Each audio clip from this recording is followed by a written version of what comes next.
প্রিয় সাংবাদিক বৃন্দ এবং সহকর্মীবৃন্দ, আসসালামু আলাইকুম, শুভ সকাল।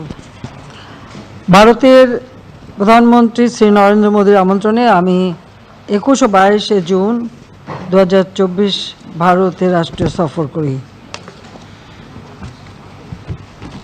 2024 সালের জানুয়ারি মাসে দ্বাদশ জাতীয় সংসদ নির্বাচনের মাধ্যমে আমাদের নতুন সরকার গঠনের পর এটাই ছিল আমার প্রথম বিদেশ দ্বিপাক্ষিক সফর। একই সঙ্গে ভারতের 18তম লোকসভা নির্বাচন পরবর্তী সরকার গঠনের পর ভারতেও ছিল এটি প্রথমবারের মতো কোনো রাষ্ট্রপ্রধান বা সরকার প্রধানের দ্বিপাক্ষিক সফর। এটা অবশ্যই আমার এবং বাংলাদেশের মানুষের জন্য অত্যন্ত সম্মানের, পাশাপাশি বাংলাদেশের সঙ্গে ভারতের সহযোগিতামূলক বিশেষ সম্পর্কেরই বহিঃপ্রকাশ। এছাড়া আমি ভারতের নবনির্বাচিত প্রধানমন্ত্রীর শপথ অনুষ্ঠানেও ভারতে গিয়েছিলাম, সেখানেও আমরা যোগদান করেছিলাম, সেটাও আপনারা জানেন। ভারত বাংলাদেশের সবচেয়ে বড় নিকটতম প্রতিবেশী এবং বিশ্বস্ত বন্ধু এবং আঞ্চলিক অংশীদার। ভারতের সাথে আমাদের বন্ধুত্ব 1971 সালে মহান মুক্তিযুদ্ধের মাধ্যমে, কারণ এই মুক্তিযুদ্ধে ভারতের কাছ থেকে আমরা সব ধরনের সহযোগিতা পেয়েছি এবং আমাদের এই যে সম্পর্কের সূচনা সেটা সবসময় অত্যন্ত গুরুত্বপূর্ণ এবং সাম্প্রতিক বছরগুলোতে দুদেশে রাষ্ট্রের সর্বোচ্চ পর্যায়ে উচ্চ পর্যায়ের মধ্যে যোগাযোগ এবং সহযোগিতা অব্যাহত রয়েছে। আপনারা জানেন যে ভারতের টানা 3 বারে নির্বাচিত প্রধানমন্ত্রী শ্রী নরেন্দ্র মোদী এবং তার নবগঠিত মন্ত্রিসভার শপথ অনুষ্ঠান গত 9 জুন অনুষ্ঠিত হয় এবং সেই অনুষ্ঠানে যোগ দিতে আমি 8 থেকে 10 জুন নয়াদিল্লি সফর করি। সেখানে প্রতিবেশী দেশগুলি, রাষ্ট্র, সরকার প্রধান সহ অনেক বিশিষ্ট ব্যক্তিবর্গ আমন্ত্রিত ছিলেন। সেই সফর আমি ভারতের রাজনৈতিক ব্যক্তিবর্গের সঙ্গে কুশল বিনিময়ের পাশাপাশি ওই অনুষ্ঠানে আমন্ত্রিত দক্ষিণ এশিয়া সহ অন্যান্য দেশসমূহের একাধিক সরকার প্রধানের সঙ্গে মত বিনিময় করার সুযোগ পেয়েছি। পাশাপাশি আলাদাভাবে আমার সঙ্গে ভুটান ও শ্রীলঙ্কা সরকার প্রধানগণের দ্বিপাক্ষিক বৈঠকও অনুষ্ঠিত হয়। এইসব আলোচনা বৈঠকে আমাদের মধ্যে পারস্পরিক সম্পর্ককে সুদৃঢ় করতে সহায়ক হবে। এবার 21 ও 22 জুন আমি রাষ্ট্রীয় দ্বিপাক্ষিক সফর করলাম। একই মাসে সরকার প্রধান হিসেবে 2 বার দিল্লি সফর আমার জন্য একটা অভূতপূর্ব ঘটনা। এসবে আমাদের দুই দেশের মধ্যে ঘনিষ্ঠভাবে একে অপরের সঙ্গে কাজ করার এবং সহযোগিতা করা বা বন্ধুত্বপূর্ণ সম্পর্কেরই একটা বহিঃপ্রকাশ। এই সফরে মাননীয় পররাষ্ট্রমন্ত্রী, মাননীয় অ্যাম্বাসেডর অ্যাট লার্জ, মাননীয় বেসরকারি শিল্প বিনিয়োগ উপদেষ্টা, ডাক ও টেলিযোগাযোগ ও তথ্য প্রযুক্তি প্রতিমন্ত্রী, বাণিজ্য প্রতিমন্ত্রী এবং কয়েকটি মন্ত্রণালয়ের সচিব, উচ্চপদস্থ সরকারি কর্মকর্তা এবং কয়েকজন বিশিষ্ট ব্যবসায়ী এবং সাংবাদিক প্রতিনিধি দলও আমার সফরসঙ্গী ছিলেন। 21 জুন দিল্লি পালাম বিমানবন্দরে আমাকে বর্ণাঢ্য অভ্যর্থনা ও সাংস্কৃতিক অনুষ্ঠানের মাধ্যমে স্বাগত জানানো হয়। ওই দিন সন্ধ্যায় ভারতের পররাষ্ট্রমন্ত্রী ডক্টর এস জয়শঙ্কর আমার সঙ্গে সাক্ষাৎ করেন। এছাড়াও ভারতের একটি ব্যবসায়ী প্রতিনিধি দল আমার সঙ্গে সাক্ষাৎ করেন এবং দ্বিপাক্ষিক ব্যবসা বাণিজ্য প্রসারের সম্ভাবনা ও পন্থা নিয়ে তাদের সঙ্গে বিশেষ আলোচনা হয়। এ সময় আমার সফরসঙ্গী ব্যবসায়ী প্রতিনিধি দলও সেখানে ছিলেন। একটা ছোট দল আমরা নিয়ে যাই। 22 জুন রাষ্ট্রপতি ভবনে আমাকে ভারতের প্রধানমন্ত্রী নরেন্দ্র মোদী আনুষ্ঠানিক রাষ্ট্রীয় অভ্যর্থনা জানান। সেখানে তাঁর উপস্থিতিতে আমাকে গার্ড অব অনার প্রদান করা হয়। এরপর আমি রাজঘাটে ভারতের জাতির পিতা মহাত্মা গান্ধীর সমাধিতে তাঁর প্রতি শ্রদ্ধা নিবেদন করি।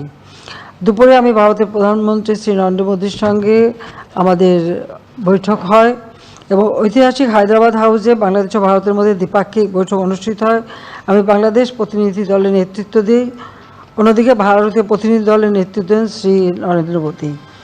বৈঠককালে প্রধানমন্ত্রী বলেন, বাংলাদেশ ভারত সম্পর্কে ক্রমাগত বিকশিত এবং দ্রুত অগ্রসর হচ্ছে। বিশ্বব্যাপী চলমান অস্থিতিশীলতা ও অনিশ্চয়তার মধ্যে প্রতিবেশীদের সঙ্গে সুসম্পর্ক এবং আঞ্চলিক সহযোগিতার উপর গুরুত্ব আরোপ করে তিনি বলেন যে তারা বাংলাদেশের সঙ্গে আরও গভীরভাবে কাজ করতে আগ্রহী। বাংলাদেশ তাদের প্রতিবেশী প্রথম অ্যাক্ট ইস্ট, সমুদ্র, ইন্দো প্যাসিফিক এই নীতির কেন্দ্রে রয়েছে। আমরা দুই দেশের মধ্যে পারস্পরিক সহযোগিতা, সম্পৃক্ততার পথ এবং কর্মপন্থা নিয়েও আলোচনা করেছি।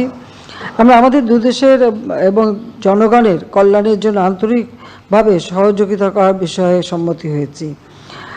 বৈঠকে আমরা অন্যান্য পারস্পরিক স্বার্থ সংশ্লিষ্ট বিষয়ের মধ্যে রাজনীতি, নিরাপত্তা, শান্তিপূর্ণ ও সুরক্ষিত সীমান্ত ব্যবস্থাপনা, সীমান্তে হতাহতের ঘটনা শূন্যে নামিয়ে আনা, বাণিজ্য সংযোগ, অভিনব নদী টেকসই ব্যবস্থাপনা ও পানি বন্টন, জ্বালানি ও শক্তি এবং আঞ্চলিক ও বহুপাক্ষিক সহযোগিতার বিষয়ে আলোচনা করা হয়।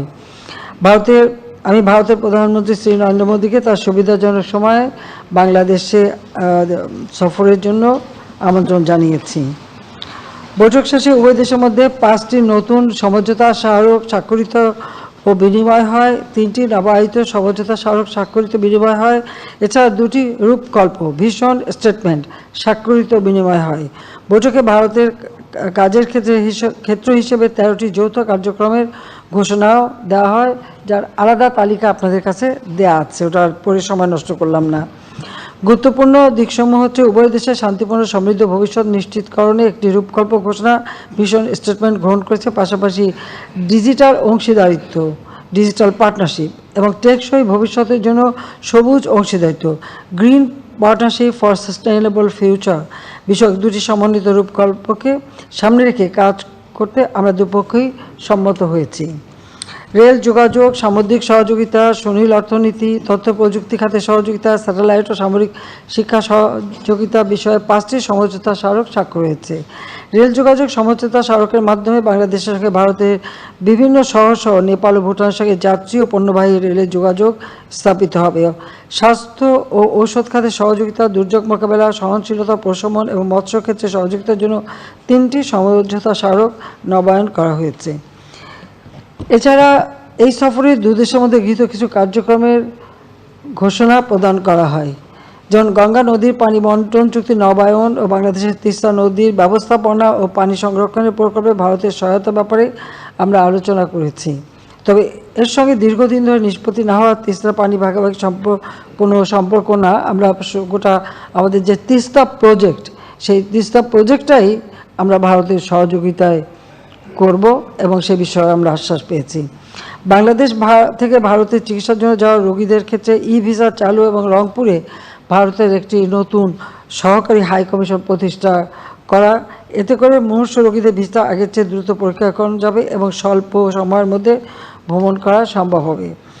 রাজশাহী ও কলকাতার মধ্যে নতুন ট্রেন সার্ভিস, চট্টগ্রাম ও কলকাতার মধ্যে নতুন বাস পরিষেবা চালু, গেদে, দর্শনা ও হলদিবাড়ি, চিলহাটির মধ্যে দলগাঁও পর্যন্ত পণ্যবাহী ট্রেন পরিষেবা চালু। এতে করে দুই দেশের মধ্যে যোগাযোগ ও অর্থনৈতিক কর্মকাণ্ড আরও বৃদ্ধি পাবে।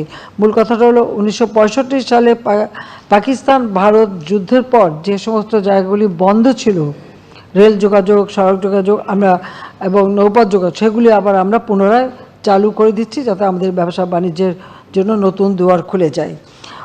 অনুদান সহায়তা আওতায় সিরাজগঞ্জে ইনল্যান্ড কন্টেইনার ডিপো আইসিডি নির্মাণ, ভারতীয় গ্রিডের মাধ্যমে নেপাল থেকে বাংলাদেশের 40 মেগাওয়াট বিদ্যুৎ আমদানি, যার মধ্যে আঞ্চলিক বিদ্যুৎ সহযোগিতা আরও বৃদ্ধি পাবে। এটা শুধু নেপাল না, ভবিষ্যতে ভুটানের সঙ্গেও হবে, সেটাও আমাদের সঙ্গে এমনি আলোচনা হয়েছে। মুক্তিযোদ্ধা প্রকল্পের আওতায় চিকিৎসা প্রত্যাশী রোগীদের জন্য খরচ সর্বোচ্চ সীমা 8 লাখ টাকা করা এবং বাংলাদেশের পুলিশ কর্মকর্তাদের জন্য প্রশিক্ষণ চালু।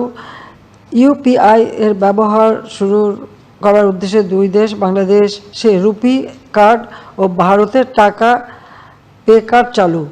সমঝোতা স্মারক বিনিময় শেষে আমি এবং ভারতের প্রধানমন্ত্রী যৌথ সংবাদ সম্মেলনে বক্তব্য রাখি। পরে আমার সফরসঙ্গীদের সম্মানে আয়োজিত মধ্যাহ্নভোজে অংশ নিই। দিল্লি ছাড়ার আগে অপরাহ্নে আমি ভারতের রাষ্ট্রপতি শ্রীমতী দ্রৌপদী মুর্মু এবং উপরাষ্ট্রপতি শ্রী জগদীশ ধানখারের সঙ্গে সৌজন্য সাক্ষাৎ করি। ভারতের মহামান্য রাষ্ট্রপতি উপরাষ্ট্রপতির সঙ্গে সাক্ষাৎকালে আমরা দুদেশের বন্ধুত্ব এবং সহযোগিতাপূর্ণ সম্পর্কের উপর গুরুত্ব আরোপ করি। তারা বিগত 15 বছরে বাংলাদেশের অভূতপূর্ব আর্থসামাজিক উন্নয়ন ও স্থিতিশীলতার ভূয়সী প্রশংসা করেন এবং আমি দুজনকেই বাংলাদেশে সফর করার জন্য আমি আমন্ত্রণ জানিয়ে এসেছি। বাংলাদেশ ভারত সম্পর্ক বিগত 15 বছর একটি অনন্য উচ্চতায় উন্নীত হয়েছে, যার সুফল দুই দেশের জনগণ আজ ভোগ করছে। বিশেষ করে 2023 সালে দুই দেশের সম্পর্কে নতুন মাত্রা যুক্ত হয়েছে। গত বছর আমি এবং ভারতের প্রধানমন্ত্রী যৌথভাবে যোগাযোগ ও বিদ্যুৎ খাতে 4টি প্রকল্পের উদ্বোধন করেছি।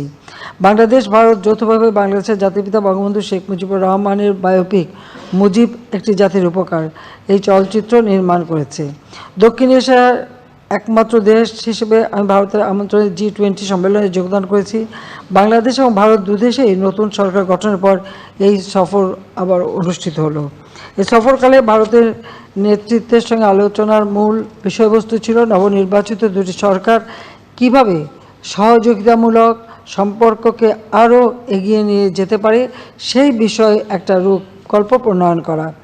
যেহেতু নতুন সরকার গঠনের মাধ্যমে ঢাকা ও দিল্লি নতুনভাবে পথ চলা শুরু করেছে, এর ধারাবাহিকতায় রূপকল্প 2041, ভিশন 2041 এবং স্মার্ট বাংলাদেশ প্রতিষ্ঠা এবং ভারতের বিকশিত ভারত 2047, বিকশিত ভারত 2047 নিশ্চিত করার জন্য ভবিষ্যৎ কর্মপন্থা নির্ধারণ করার ব্যাপারে আমরা আলোচনা করেছি। এই সফর সংক্ষিপ্ত কিন্তু অত্যন্ত ফলপ্রসূ। আমি মনে করি ভারত ও বাংলাদেশের মধ্যে বিদ্যমান চমৎকার সম্পর্ককে আরও সুদৃঢ় করার ক্ষেত্রে এই সফর সুদূর প্রসারী ভূমিকা রাখবে। সে সাথে আমি বিজেপির নেতা আদবানি সাহেব যখন এই প্রথম ওই সফরে যাই, মানে যখন আমি শপথ গ্রহণ অনুষ্ঠানে যোগ দিতে যাই, সেই সময় আমি আদবানি সাহেবের বাসায় যাই, তাকে আমি দেখে আসি, কারণ আমি পূর্ব থেকে তার পরিচিত ছিলেন। আবার মিসেস সোনিয়া গান্ধী এবং তার ছেলে মেয়ে রাহুল এবং প্রিয়াঙ্কা আমার সঙ্গে দেখা করে। এবার আমি প্রণব মুখার্জির পরিবার, তার 3 ছেলে মেয়ে, তারা এসেছিল আমার সঙ্গে, তারা দেখা করে যায়। মানে পুরনো কিছু বন্ধুদের সঙ্গে দেখা করার একটা সুযোগও সেই সাথে হয়েছে। তো আমি মনে করি সব দিক থেকেই, যদিও খুব সংক্ষিপ্ত, আমার হাতেও সময় বেশি নেই, আমার পার্লামেন্ট চলছে, বাজেট সেশন, কাজে অল্প সময়ের মধ্যে আমরা যে আলাপ আলোচনা করেছি তাতে মনে করি যে আমাদের দুই দেশের সম্পর্ক আরও সুদৃঢ় হবে।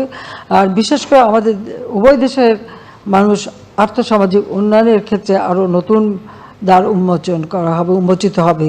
তো সবাইকে আমি ধন্যবাদ জানাচ্ছি। আমার মনে হয় আপনাদের তো প্রশ্ন করার জন্য উসখুস করছে, যে দেখতেই পাচ্ছি, তো সেই জন্য আপনাদেরকে আমি আমন্ত্রণ জানাই। সবাইকে ধন্যবাদ। জয় বাংলা, জয় বঙ্গবন্ধু, বাংলাদেশ চিরজীবী হোক।